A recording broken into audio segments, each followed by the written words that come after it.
dikasihi oleh Tuhan, kita patut bersyukur karena 2 tahun Tuhan sudah mengiring kita, memberkati kita sebagai jemaat yang dewasa. Itu semua karena anugerah Allah.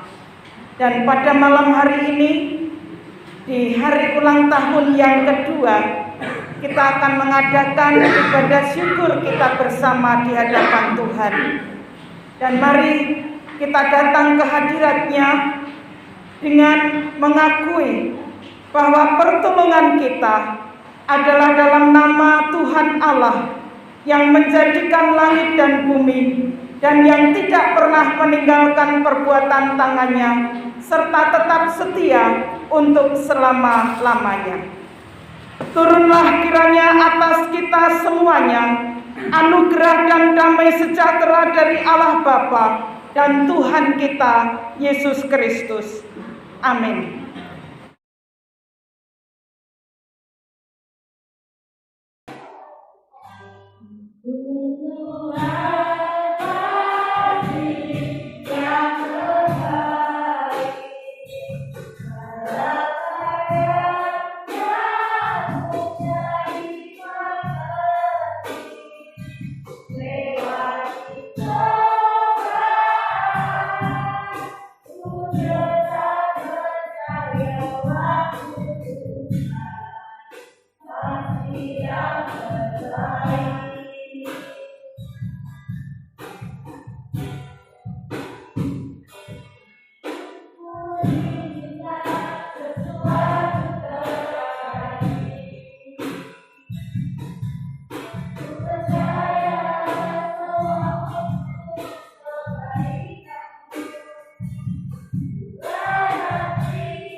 Puji Tuhan, waktu Tuhan yang terbaik bagi kita, sekalipun kita kadangkala melewati dalam perjalanan hidup ini sesuatu yang tidak menyenangkan, tetapi di situ kalau kita meyakini Tuhan menyertai dan melindungi kita, maka kita akan dimampukan untuk memasuki kehidupan ini. Terima kasih untuk pujiannya anak-anak, remaja, pemuda, dan sekolah minggu. Saya lihat tadi gabungan ibu-ibu dan bapak-bapak. Terima kasih untuk Bu Yuni yang mendampingi anak-anak.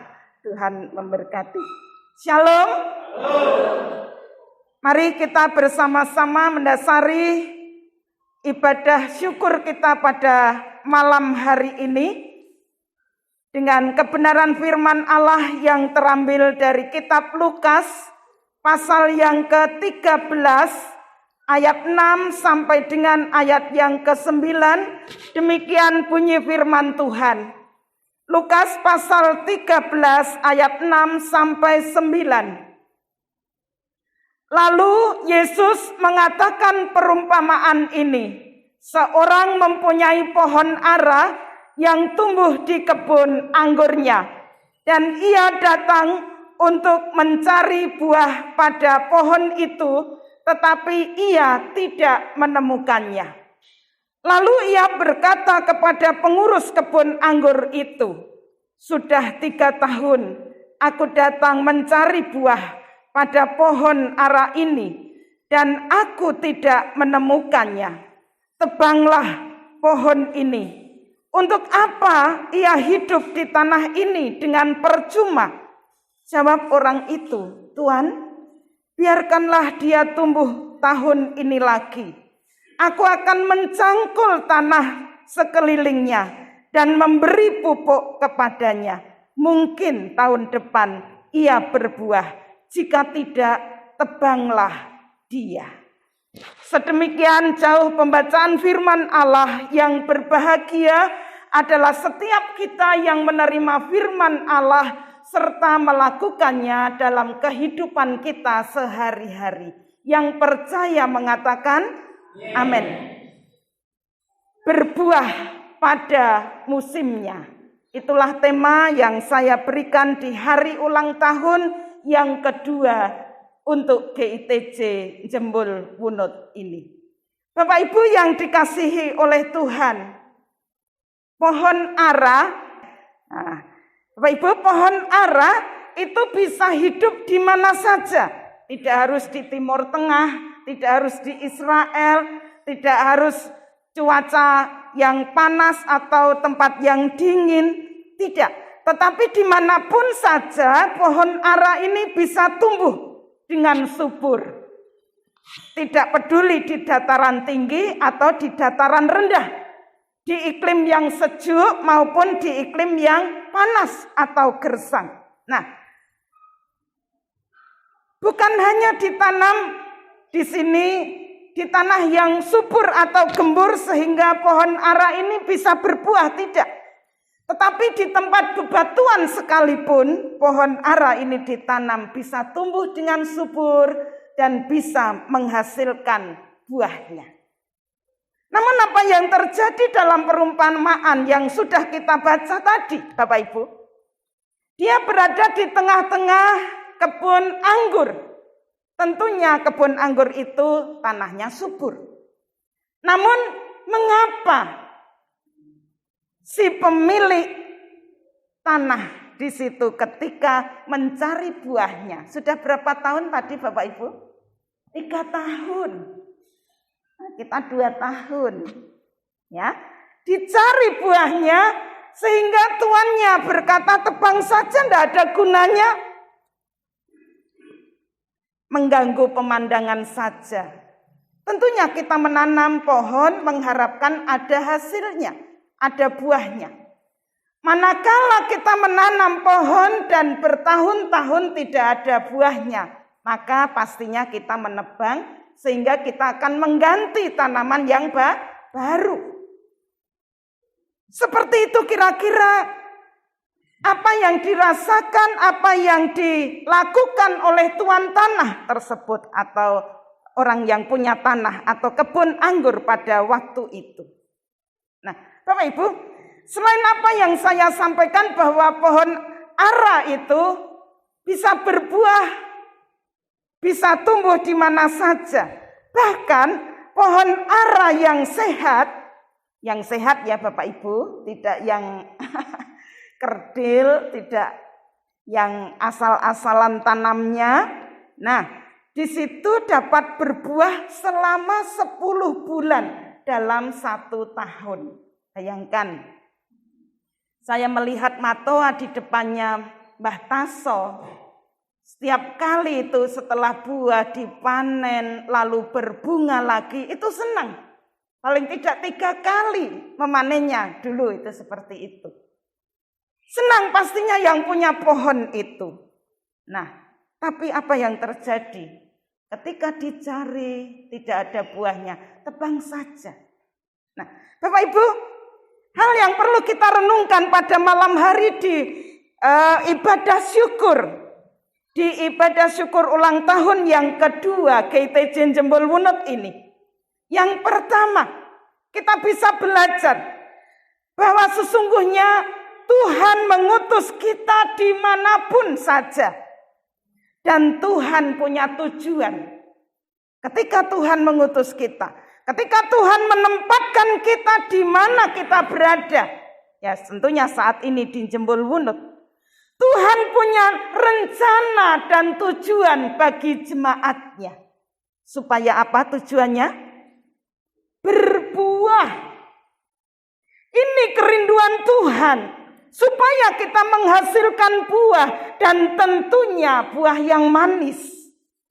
Bapak Ibu mau ketika disuguhi buah yang asam atau kecut, pastinya kita kurang semangat dalam menikmatinya. Namun Tuhan menginginkan buah yang enak, buah yang segar, buah yang menyehatkan bagi